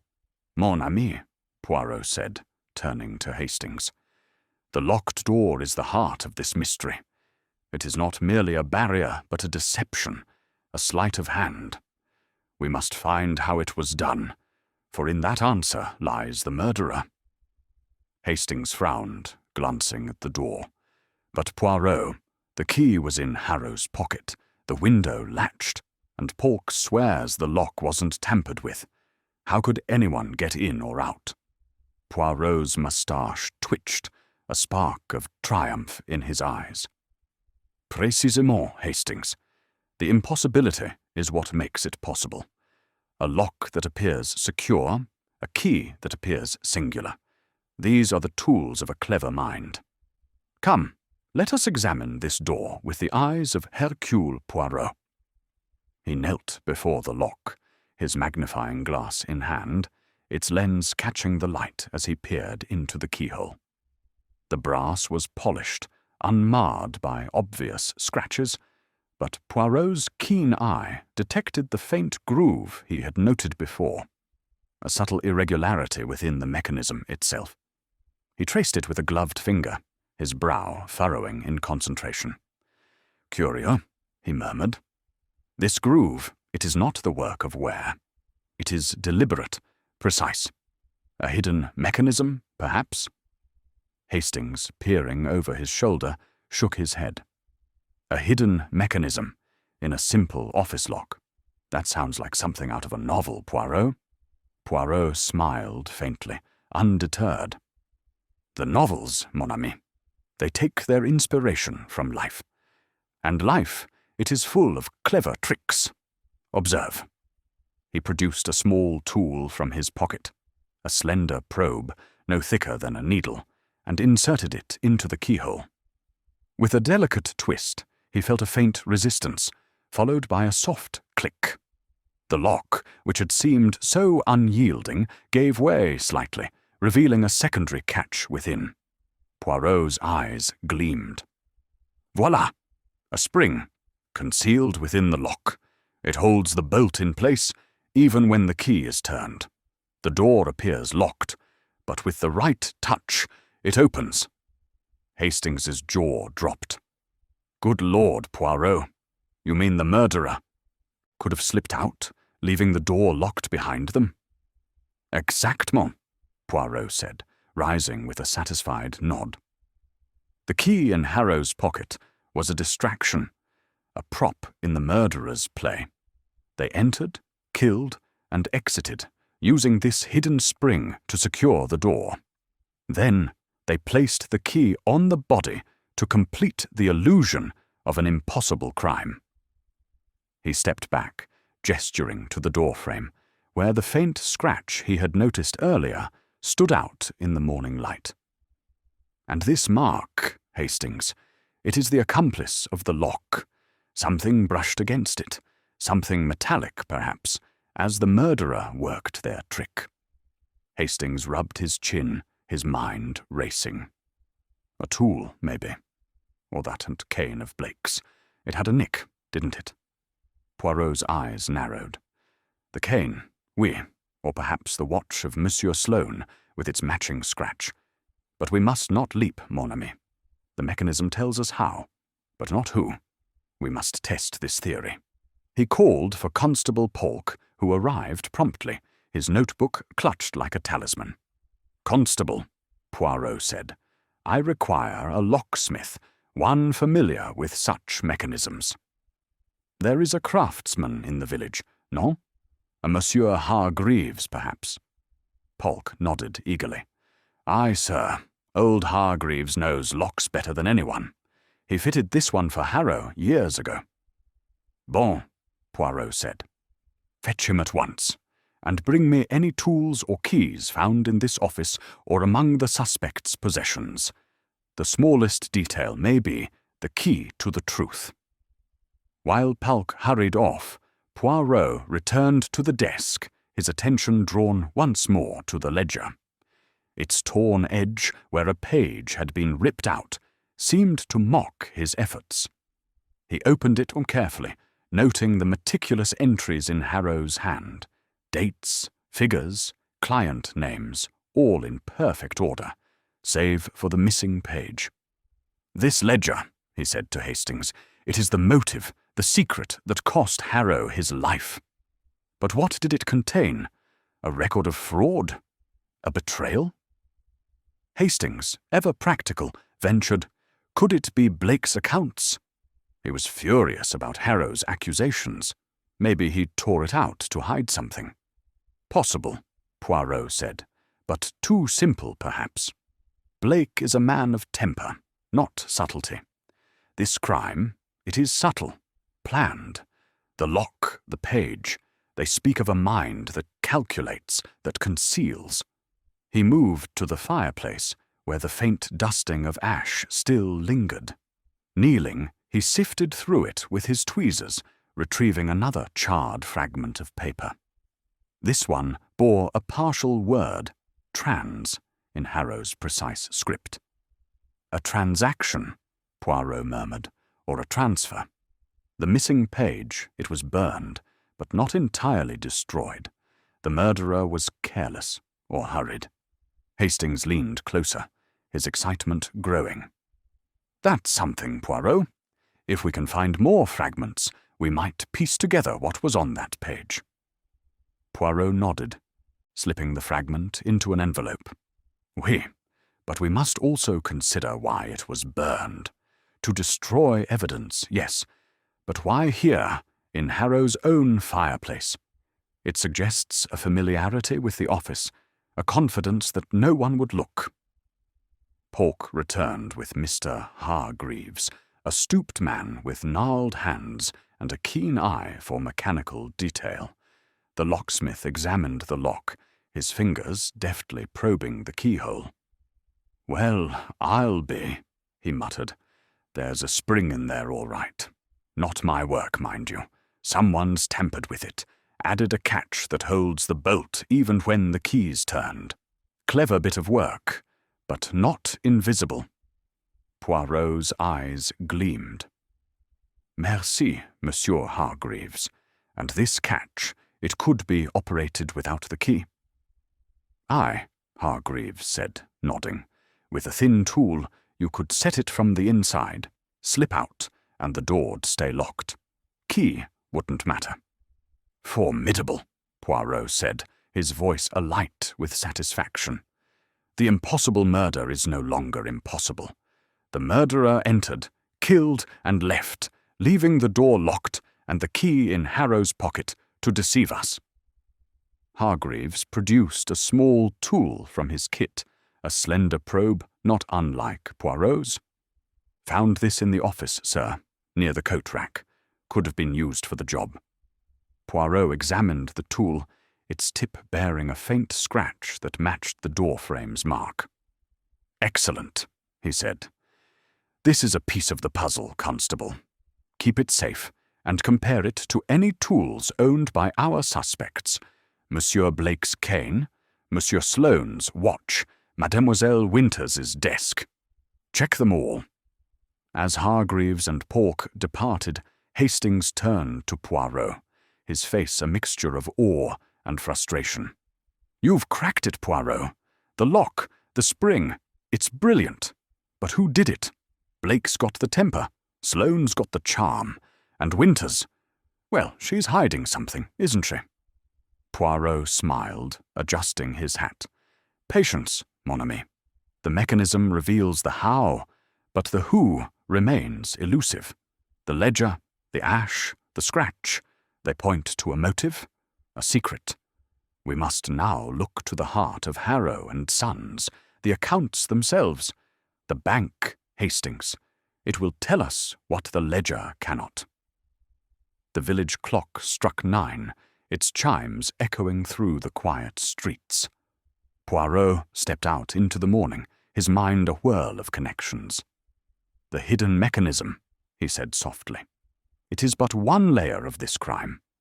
The true deception lies in the human heart, and I, Hercule Poirot, shall uncover it." Chapter 8. The Ledger's Clue. The morning air in St. Mary's Mead carried a crisp edge, the village waking slowly under a sky streaked with pale clouds. Hercule Poirot, his coat buttoned against the chill, walked purposefully toward the local branch of Barclay's Bank, a modest building of grey stone that stood at the edge of the village square. Captain Hastings, striding beside him, seemed invigorated by the progress of the case, though his brow furrowed with the weight of unanswered questions. The discovery of the hidden lock mechanism had shifted the puzzle of Thomas Harrow's murder, but Poirot's mind was now fixed on the missing ledger page, a silent witness to the motive that had driven a killer to such cunning lengths. "Mon ami," Poirot said, his voice low but vibrant with purpose, "the ledger is the key to this crime. A page torn, a secret burned. This is no random act. It points to a truth that Monsieur Harrow uncovered, a truth worth his life. The bank, it will speak where the ledger is silent." Hastings nodded, his hands thrust into his pockets. "I say, Poirot, it's got to be about money, hasn't it? Fraud, embezzlement, something in the accounts that someone didn't want seen. Blake's the obvious choice, with his temper and those accusations Harrow made." Poirot's moustache twitched, a faint smile playing beneath it. "Obvious, Hastings, is often the enemy of truth. Monsieur Blake is a storm, yes, but storms are seen from afar. This crime, it is subtle, hidden. We must look beyond the obvious to the shadows." They entered the bank, its interior a study in quiet efficiency, polished counters, ticking clocks, and the soft rustle of paper as clerks moved through their tasks. The manager, Mr. Albert Finch, a wiry man with spectacles perched on a thin nose, greeted them with a mixture of deference and curiosity. "Mr. Poirot, Captain Hastings," he said, ushering them into a small office. "Constable Polk said you'd be coming. A terrible business about poor Harrow. How can I assist?" Poirot settled into a chair, his posture impeccable, his eyes fixed on Finch. "Monsieur Finch, you handled the accounts of Harrow and Sons, oui? I wish to know of any irregularities, transactions, deposits, withdrawals, that might have troubled Monsieur Harrow in recent weeks." Finch adjusted his spectacles, his expression cautious. "Harrow was a meticulous man, Mr. Poirot. He reviewed the firm's accounts monthly, sometimes weekly. About a fortnight ago he came to me with concerns. Nothing concrete, mind you, but he suspected funds were being misdirected." Poirot leaned forward, his gaze sharp. "Misdirected, you say? To where, and by whom?" Finch hesitated, glancing at the door as if to ensure privacy. He wasn't specific, but he mentioned an account, an untraceable one, he called it. Funds were being transferred from the firm's main account to this other, in small amounts, over several months. He showed me a ledger entry, a single page, with figures that didn't add up. He said he'd investigate further. Poirot's eyes gleamed. "This page, Monsieur Finch, it was from the ledger in his office, the one now missing a page?" Finch nodded, his face paling. "I believe so. He kept it close, said it was evidence. I urged him to report it, but he wanted proof. First, he was like that, never acted without certainty. Hastings, unable to contain himself, interjected. Evidence of what? Embezzlement. Who had access to those funds? Finch spread his hands. Only Harrow and his partner, Mr. Sloane, had authority over the firm's accounts. The secretaries, Miss Winters and her predecessor, handled paperwork, but not transactions. Clients like Mr. Blake deposited funds, but they couldn't withdraw or redirect them. Poirot's fingers tapped lightly on the arm of his chair. Monsieur Sloane, then, had the means to move these funds. Did Monsieur Harrow suspect him? Finch shifted uncomfortably. He didn't name names, Mr. Poirot, but he was troubled, more than I'd ever seen him. He said the discrepancies pointed to someone close, someone who knew the firm's workings intimately. Intimately, Poirot echoed, his voice soft but incisive. A partner, perhaps, or a trusted employee. Tell me, Monsieur Finch, these transfers, can you trace them? Do the records still exist? Finch nodded, rising to retrieve a file from a cabinet. I've kept copies of the transactions Harrow flagged. They're here, though the destination account is listed only as a number. No name, no address. It's unusual, but not illegal. The amounts were small enough to avoid notice, £50 here, 100 there, over months.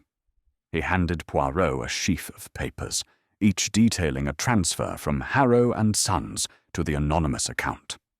Poirot scanned them, his mind cataloguing the dates and figures. Most curious, he said. The sums are modest, but consistent. A slow bleed, designed to go unseen. And yet, Monsieur Harrow saw. Hastings leaned over, peering at the papers. That's got to be it, Poirot. The missing page listed these transfers, and someone killed Harrow to keep it quiet. Sloane's the only one who could have done it. Blake's a client, not a partner, and Winters wouldn't have the authority.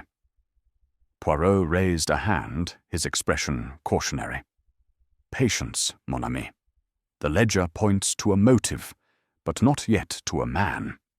Monsieur Sloane is charming, oui, but charm does not make a murderer. We must consider all possibilities. Mademoiselle Winters, with her access to the office, or even Monsieur Blake, whose temper may hide a deeper cunning. He turned back to Finch. Merci, monsieur. These records are most illuminating. I ask that you keep them secure, and speak of this to no one. The murderer is clever, and they are watching. Finch nodded, his face grave. You have my word, Mr. Poirot. But if I may ask, what do you make of it? Was Harrow killed for this? Poirot's eyes narrowed, his voice low. He was killed, monsieur, because he saw what was meant to be hidden. The ledger's clue is clear. Someone stole from the firm, and Harrow's death ensured their silence. But the little grey cells, they do not remain silent. They work, they connect, and they will. Reveal. As they left the bank, the village square was quiet, save for the soft clatter of a milk cart and the distant bark of a dog. Hastings turned to Poirot, his excitement barely contained. This is it, Poirot. The missing page, the transfers, it's all coming together. Sloane's got to be our man. He had the means, the opportunity, and that watch scratch ties him to the door. Poirot's smile was enigmatic. You see the surface, Hastings, and it is a fine surface indeed. But beneath, there are currents. Loyalty, fear, betrayal. Mademoiselle Winters, she knows more than she says. Her silence, it protects someone. And Monsieur Blake, his anger may be a mask for something else. He paused, his gaze fixed on the offices of Harrow and Sons across the square. The ledger's clue is but one piece of the puzzle. The lock, the ash, the scratches, they all speak, and together they will sing the truth. We must now return to the scene, mon ami, and listen closely." Hastings frowned. "Back to the office? What's left to find?" Poirot's eyes gleamed with quiet determination. "Everything, Hastings. The smallest detail. A thread, a smudge, a whisper, maybe the key. And I, Hercule Poirot, shall not rest until it is found." The village clock struck 11, its chimes a solemn reminder of the hours slipping away. Poirot adjusted his hat, his mind a whirl of connections, each clue a thread in the tapestry of murder. "The ledger's clue," he said softly. "It points to greed, to betrayal. But the heart of this crime lies not in numbers, but in the human soul. And that, mon ami, is where we shall find our killer." Chapter 9. The Confrontation. The late afternoon light bathed the offices of Harrow and Sons in a sombre glow, the shadows lengthening across the oak-panelled walls as Hercule Poirot prepared for the pivotal moment in his investigation. The room, once the scene of a brutal murder, now served as the stage for a gathering of suspects, each a thread in the intricate tapestry of Thomas Harrow's death. Captain Hastings stood by the window, his face a mixture of anticipation and unease, while Constable Palk hovered near the door, his notebook clutched tightly, ready to record the unfolding drama. Poirot, his compact figure radiating quiet authority, stood before the desk where Harrow had met his end, his green eyes gleaming with the certainty of a man who had pieced together a puzzle only he could solve. The suspects entered one by one, their expressions a study in contrast. Mr. Reginald Blake, his ruddy face set in a scowl, leaned heavily on his silver-topped cane, his eyes darting toward the blood-stained ledger still open on the desk. Miss Clara Winters followed, her pale features composed, but her hands clasped tightly, betraying a tension she could not fully conceal. Mr. Edward Sloane entered last, his polished demeanor unshaken, a faint smile playing on his lips as he adjusted his cufflinks with practiced ease. The Hohohat air was thick with unspoken questions, and Poirot, sensing the weight of their collective gaze, began to speak. "Mesdames et messieurs," he said, his voice clear and measured, "we are gathered to unravel the mystery of Monsieur Thomas Harrow's death, a murder most cunning, committed in a room locked from within, with a page torn from his ledger and a dagger in his heart. The impossible, it seems, has been done. But I, Hercule Poirot, declare that the impossible is merely a disguise for the truth, and today that disguise shall be removed." He paced slowly before them, his hands clasped behind his back, his moustache a perfect arc of determination. "Let us begin with the locked door, the heart of this deception. The key was found in Monsieur Harrow's pocket, the window latched, the lock unforced. Yet a hidden mechanism, a spring within the lock, allowed the murderer to exit and leave the door secured, placing the key on the body to complete the illusion. A clever trick, non, but not clever enough to escape the little grey cells." Blake shifted, his cane tapping the floor. "What's this nonsense about a spring? You're saying someone tampered with the lock?" "Précisément," Poirot said, his eyes fixed on Blake. "A slender tool, found in this office, was used to set the spring, and on the doorframe a scratch, small but telling, matches a mark on an object carried by one among us." His gaze moved to Sloane, whose smile faltered briefly. "A scratch, Monsieur Poirot? Surely you don't mean to accuse based on something so trivial?" Poirot's lips curved faintly. "Nothing is trivial in a murder, Monsieur Sloane. The scratch on your watch, it is a twin to the mark on the doorframe. A coincidence, perhaps, or a sign of your presence at the moment of the crime." Sloane's smile tightened, but he spread his hands. "My watch? I've knocked it about in London, on trains, in hotels. You can't pin a murder on a scratch." Poirot nodded, undeterred. "We shall see. But let us turn to the ledger, the true motive for this crime. A page was torn, its contents burned, but fragments remain. Numbers, a word, trans. Monsieur Finch, the bank manager, confirmed that funds were siphoned from Harrow and Sons to an untraceable account, a slow theft discovered by Monsieur Harrow. The missing page, it held the proof of this betrayal. Clara Winter's hands trembled, and she spoke, her voice soft, but sharp. "You're saying someone was stealing? But who? Mr. Harrow never mentioned anything to me." Poirot turned to her, his gaze gentle but piercing. "Mademoiselle Winters, you are loyal, and loyalty blinds. You had access to the office, to the ledger, yet you claim ignorance. But you're trembling, your silence when Monsieur Sloane is mentioned. It speaks of a deeper truth. You were once engaged to him, oui? A bond that, perhaps, still holds your heart." Clara's face paled, and she shook her head. "That's over, Mr. Poirot. I told you, it ended years ago. I had nothing to do with this." "Perhaps," Poirot said, "but your eyes, they betray you.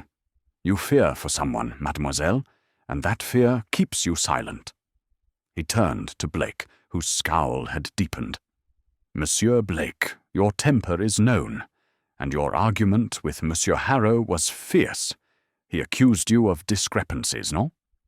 Yet the bank records show your accounts were clean. The ink on your cuff, it is from signing checks, not from the crime. Your anger, it is real, but it is not the heart of this murder." Blake's shoulders relaxed slightly, though his voice remained gruff. "Told you I didn't do it. Harrow was a fool to question me, but I didn't kill him." Poirot's gaze returned to Sloane, whose smile now seemed a fragile mask. "Monsieur Sloane, you are a man of charm, of alibis. London, the Savoy, a train ticket, all so neatly arranged. But the bank records tell a different story. Funds were moved, small amounts, to an account only you or Monsieur Harrow could access. Harrow found the truth, wrote it in his ledger, and you, monsieur, could not allow that truth to live." Sloane laughed, a hollow sound. "This is absurd, Poirot. I was in London when it happened. Langdon will confirm it. The hotel bill, the ticket. Check them." "I have," Poirot said, his voice like steel. "Monsieur Langdon confirms a meeting, but at 8, not 7:30. The train ticket, it is for a later train, one that could bring you to Saint. Mary's mead in time for murder. Your watch, its scratch matches the doorframe. The tool, found in the office, fits the lock's hidden spring. And the ledger's missing page, it pointed to your theft, your betrayal." Sloane's smile vanished, his face paling. "You have no proof, Poirot. This is speculation. Nothing more." Poirot stepped closer, his eyes unyielding. "The proof is in the details, monsieur. The ash in the fireplace, it holds fragments of the page you burned. The tool, it bears your initials, E.S., etched faintly on its handle. You entered the office early, before Mademoiselle Winters arrived. You stabbed Monsieur Harrow, tore the page, burned it, and used the hidden spring to lock the door, placing the key in his pocket. A perfect crime, you thought. But perfection, it betrays you." Clara gasped, her hands flying to her mouth. "Edward, No, it can't be.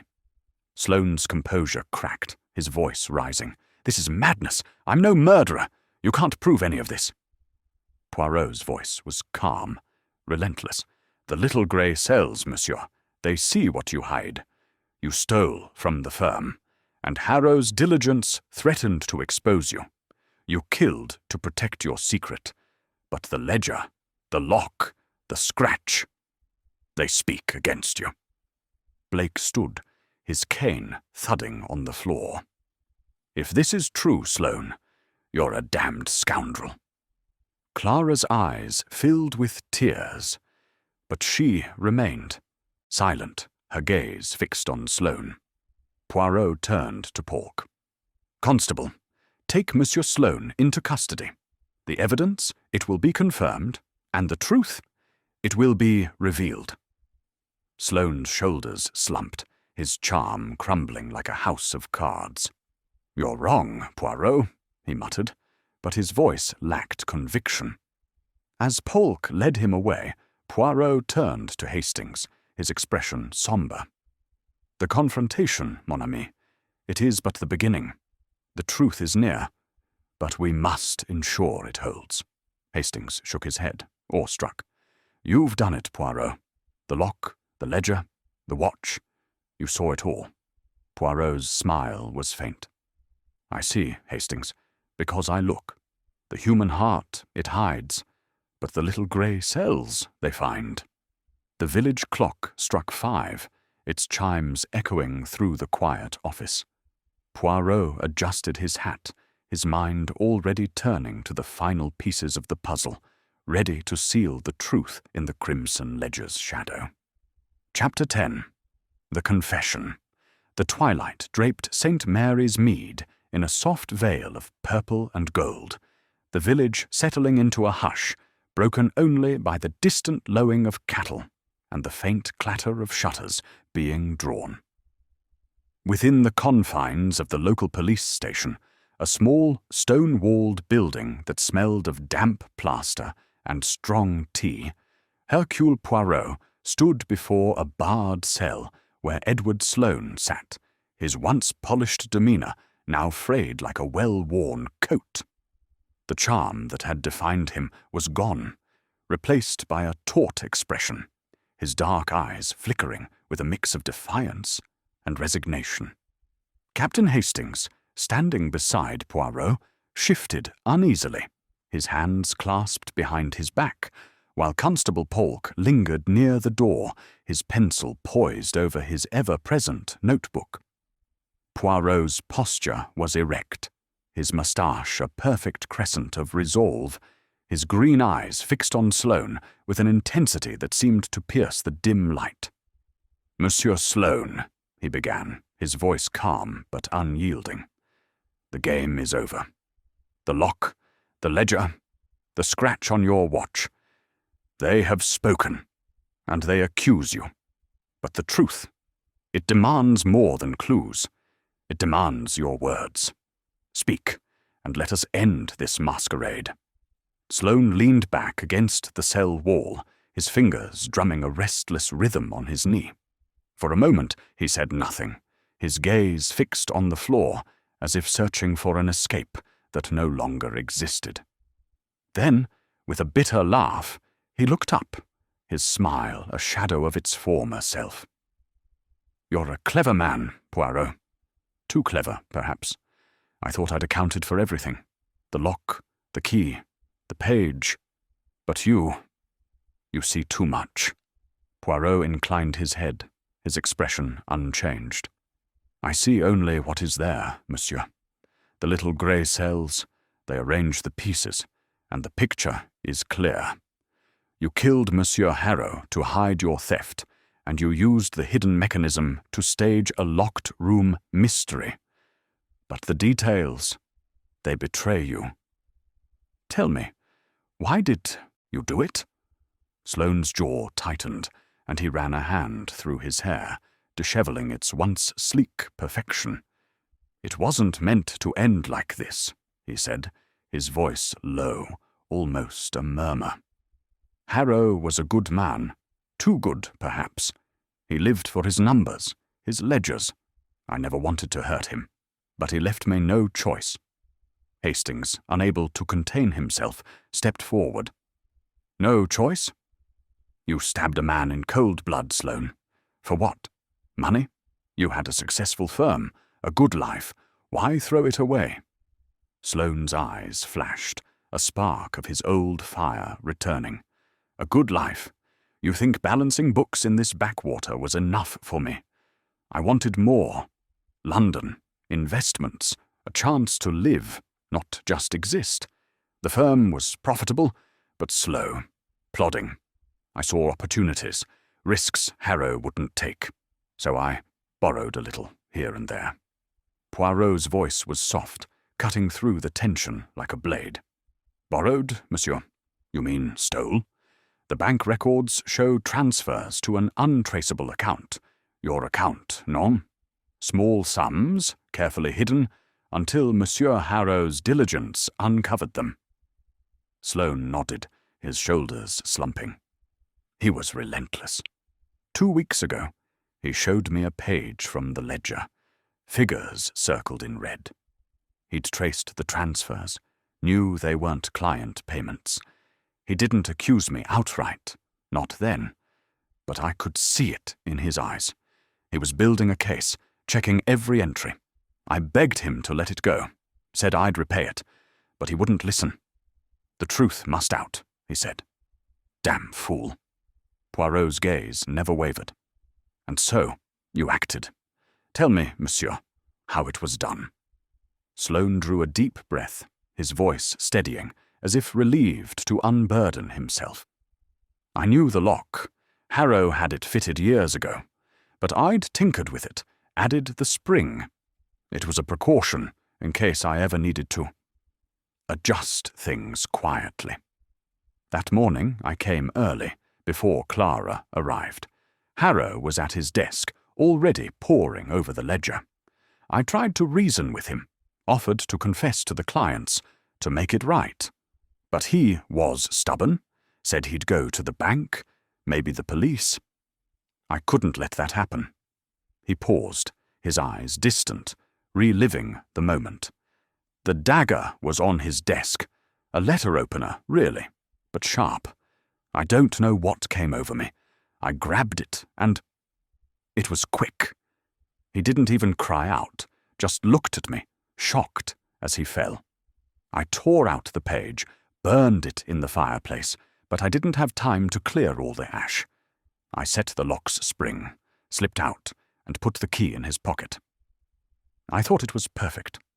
Thought I'd get away clean. Poirot's voice was soft, almost sorrowful. Perfection, monsieur, is the enemy of the criminal. The ash, the scratch on your watch, the tool with your initials. They were your undoing. You burned the page, but fragments remained. You locked the door, but the spring betrayed you. And your alibi, so carefully crafted, it crumbled under scrutiny. Sloane's laugh was bitter, hollow. I underestimated you, Poirot. The Savoy, the train ticket, I thought they'd hold. Langdon was a friend, willing to stretch the truth about our meeting time. But you saw through it all. Hastings, his face flushed with indignation, stepped closer to the bars. And Clara? Did you use her, too? She was loyal to you, even after you broke her heart. Sloane's expression softened, a flicker of regret crossing his face. Clara? She didn't know. She suspected something, maybe, but I kept her in the dark. She loved me once, and I think she still did, in her way. That's why she stayed quiet, why she trembled. Not guilt. Fear for me. Poirot nodded, his eyes narrowing. Fear, oui, and loyalty. But her silence, it protected a guilty man. You used her heart, monsieur, as you used the lock, the ledger, the firm itself. Sloane's head bowed, his voice barely a whisper. I didn't mean for it to go this far. I just wanted more. And now, it's all gone. Poirot stepped back, his expression sombre but resolute. "The truth, monsieur. It is a heavy burden, but it is now yours to carry. Constable Pork, ensure the evidence, the tool, the ash, the bank records, is secured for the trial. The law, it will take its course." Pork nodded, scribbling furiously in his notebook. "Right, sir. I'll see to it." As Sloane was led back to his cell, his footsteps echoing in the stone corridor, Hastings turned to Poirot, his voice a mix of awe and relief. "You've done it, Poirot. The confession, the evidence, it's airtight. He can't wriggle out of this." Poirot's smile was faint, tinged with melancholy. "Airtight, mon ami. But at what cost? A man is dead, a woman's heart broken, a firm ruined.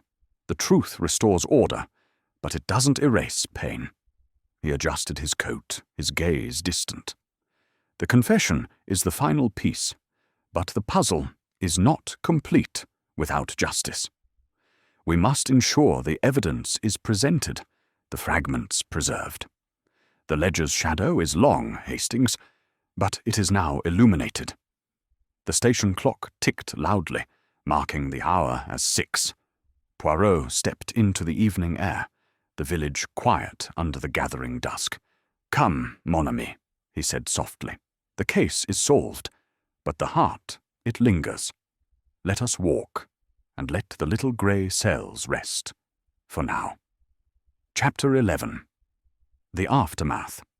The morning following Edward Sloane's confession dawned clear and bright over St. Mary's Mead, the village stirring with a cautious return to its familiar rhythms.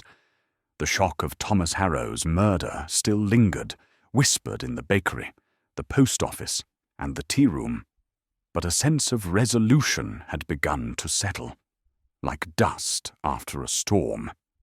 Hercule Poirot, his mission nearly complete, sat at a small table in the Swan Inn, his tisane steaming before him, its herbal scent a quiet comfort. Captain Hastings, opposite him, sipped a cup of tea, his expression a mixture of satisfaction and lingering unease, as if the case's resolution had not fully dispelled its shadows.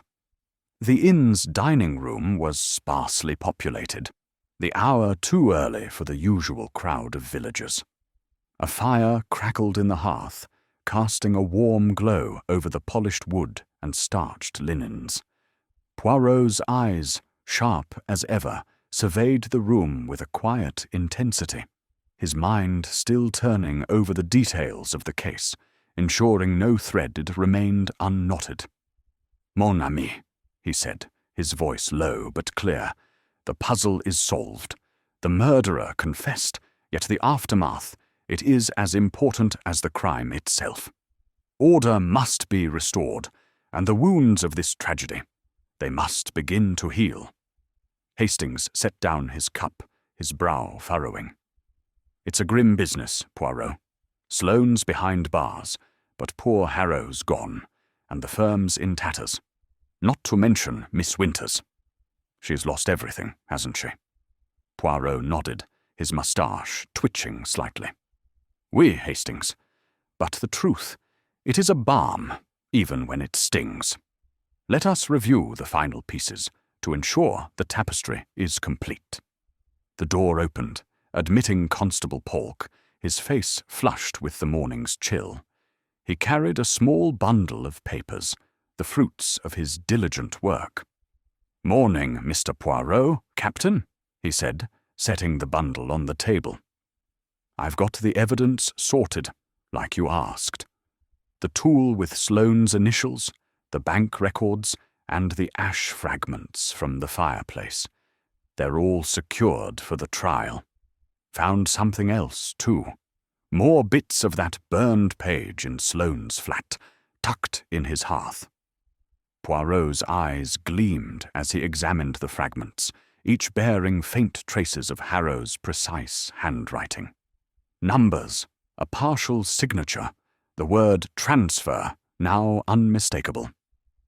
"Formidable, Constable," he said, slipping the fragments into an envelope.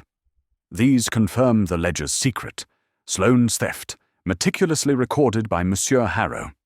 The trial it will be swift, for the evidence is undeniable." Polk nodded, his relief palpable. "Never seen a case like this, sir. That lock trick, the burned page. You saw it all when we were stumped." Poirot's smile was modest, almost wistful. "The little grey cells, Constable. They see what the eyes miss. But you have done well to preserve the truth. Now, tell me of Mademoiselle Winters and Monsieur Blake. How do they fare?" Polk scratched his head, his expression sombre. "Miss Winters handed in her notice this morning. Says she can't stay at the firm, not after everything. She's packing to leave the village, going to her sister in Brighton, I hear. Can't say I blame her, poor lass." Poirot's gaze softened. "A broken heart seeks distance, Constable. Mademoiselle Winters loved Monsieur Sloane, even after their engagement ended. Her silence protected him, but it could not save him. She will heal in time, but the scar, it remains." Hastings leaned forward, his voice earnest. "And Blake? He was cleared, but he's not exactly the forgiving type. Will he make trouble for the firm?" Polk shook his head. "Surprising thing, sir. Blake came by the station yesterday, after Sloane's arrest. Said he's willing to fund the firm's recovery. Keep it running in Harrow's memory, he said. Wants to hire a new accountant, keep the clients on. Didn't think he had it in him, to be honest." Poirot's moustache twitched with approval. "Monsieur Blake is a man of temper, oui, but also of pride. His name was questioned, but now it is clear. He seeks to restore his honor, and in doing so, he honors Monsieur Harrow. A fitting gesture." He sipped his tisane, his mind turning to the broader ripples of the case. "The firm of Harrow and Sons, it will survive, though it bears a new name, a new purpose. The village, too, will mend, for communities like Hart's are resilient. But we must ensure the evidence is presented with precision, Constable. The law, it demands clarity." Polk nodded, tucking his notebook away. "I'll see to it, sir. The magistrate's got the papers, and the trial set for next week. Sloane's not talking any more, but he's not denying it either." "Bon," Poirot said, rising from his chair. "Then our work here is nearly done. But let us visit the office one last time, Hastings. The scene of the crime, it holds no more secrets, but it deserves a final farewell." They made their way to Harrow and Sons, the village square quiet save for the soft clatter of a delivery cart. The office, now stripped of its grim occupant, felt oddly hollow, the desk cleared of blood and ink, the ledger sealed in evidence bags. Poirot stood before the door, his fingers tracing the faint scratch on the frame, a relic of Sloane's fatal deception. "This mark," he said softly. It was the first whisper of truth. The lock, the ledger, the ash, they all spoke, and we listened. Hastings, standing by the window, looked out at the village. "It's strange, Poirot, a place like this, so peaceful, and yet it hid such a crime.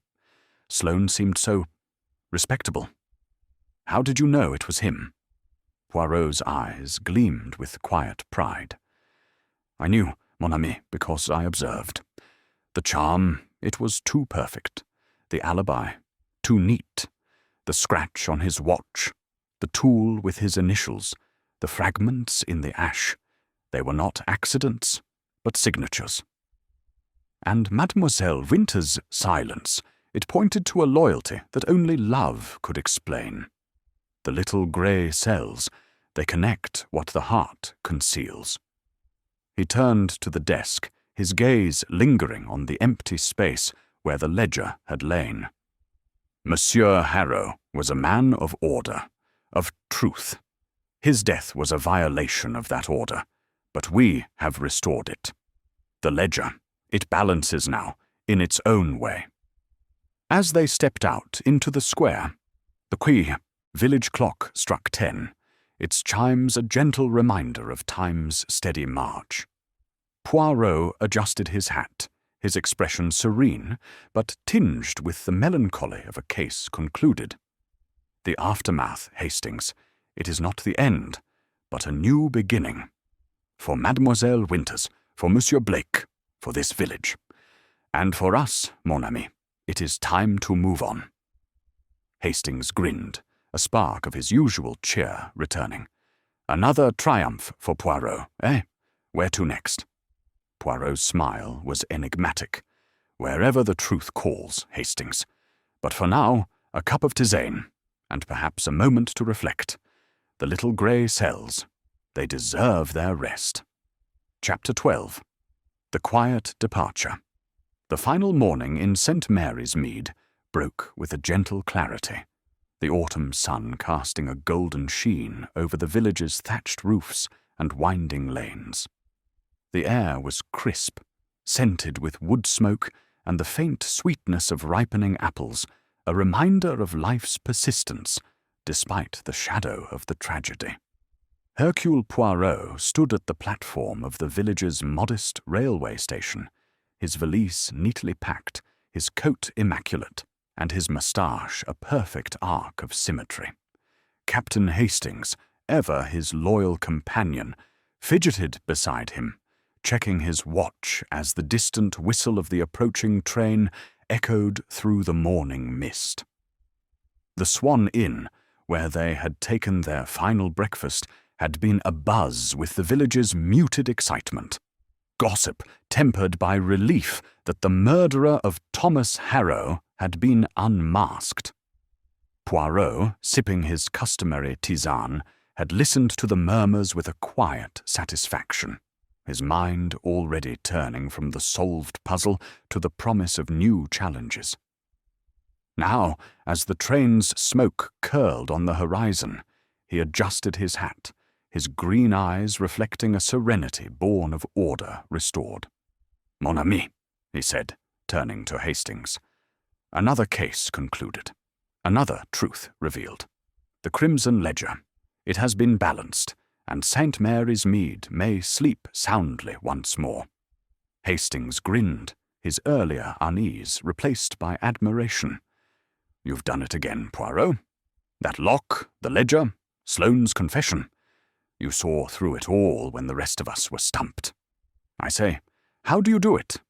What's the trick?" Poirot's smile was faint, almost wistful. "There is no trick, Hastings. It is a method, observation, and the little grey cells. I look where others glance. I listen where others hear noise. The scratch on the doorframe, the ash in the fireplace, the tremble in Mademoiselle Winter's hands. These are not mere details, but voices, each telling a part of the story." He gestured toward the village, its chimneys just visible through the mist. This place, it seemed so tranquil, yet it hid a crime of cunning and greed. Monsieur Sloane, with his charm and his watch, thought he could outwit the truth. But the truth, mon ami, it is like the sun. It rises, no matter how we try to hide it. Hastings nodded, his expression thoughtful. "Poor Miss Winters, though. She's off to Brighton," Polk said. "Do you think she'll be all right?" Poirot's gaze softened. "Mademoiselle Winters is strong, Hastings, though her heart is wounded. She protected Monsieur Sloane out of love. But love, it cannot shield a guilty man forever. In Brighton, she will find a new path, a new purpose. The heart, it heals, though it carries its scars." The train's whistle grew louder, and the platform vibrated faintly as the engine approached, its black bulk emerging from the mist. Poirot turned to Hastings, his voice taking on a lighter tone. And Monsieur Blake, his gesture to save the firm. It is unexpected, no? A man of temper, yet capable of generosity. It reminds us, Hastings, that the human soul is complex, full of contradictions. Hastings chuckled. I'll say, I thought Blake might tear the place down after Harrow accused him. But funding the firm, that's a turn I didn't see coming. Poirot's eyes gleamed with quiet amusement. The little grey cells, they anticipate such turns. Monsieur Blake's pride was wounded, but his honour, it demanded restitution. In saving Harrow and Sons, he saves his own name. The train pulled into the station, steam hissing from its engine as passengers began to disembark. Poirot picked up his valise, his movements precise and deliberate. Come, mon ami. London awaits, and with it, perhaps, another puzzle. The world, it is never short of mysteries. Hastings hesitated, glancing back at the village. It's odd, Poirot. This place feels so peaceful now, but a week ago it was hiding a murder. Makes you wonder what's lurking under the surface of every quiet village. Poirot's smile was enigmatic. Everywhere, Hastings, there are secrets, but they cannot hide from Hercule Poirot. I observe, I think, and I listen to the silence between the words. That is the secret of the little grey cells. As they boarded the train, the carriage warm and smelling faintly of polished wood and coal, Poirot settled into his seat, his valise at his side. Hastings, peering out the window, watched St. Mary's Mead recede into the distance, its rooftops swallowed by the mist. Another triumph, eh, Poirot? He said, turning back with a grin. Poirot adjusted his cuffs, his expression serene. A triumph, oui, but also a lesson. The Crimson Ledger taught us that greed can corrupt, but truth, it endures. Now, mon ami, let us enjoy this journey, for soon another mystery will call. The train lurched forward, carrying them away from the village and its secrets.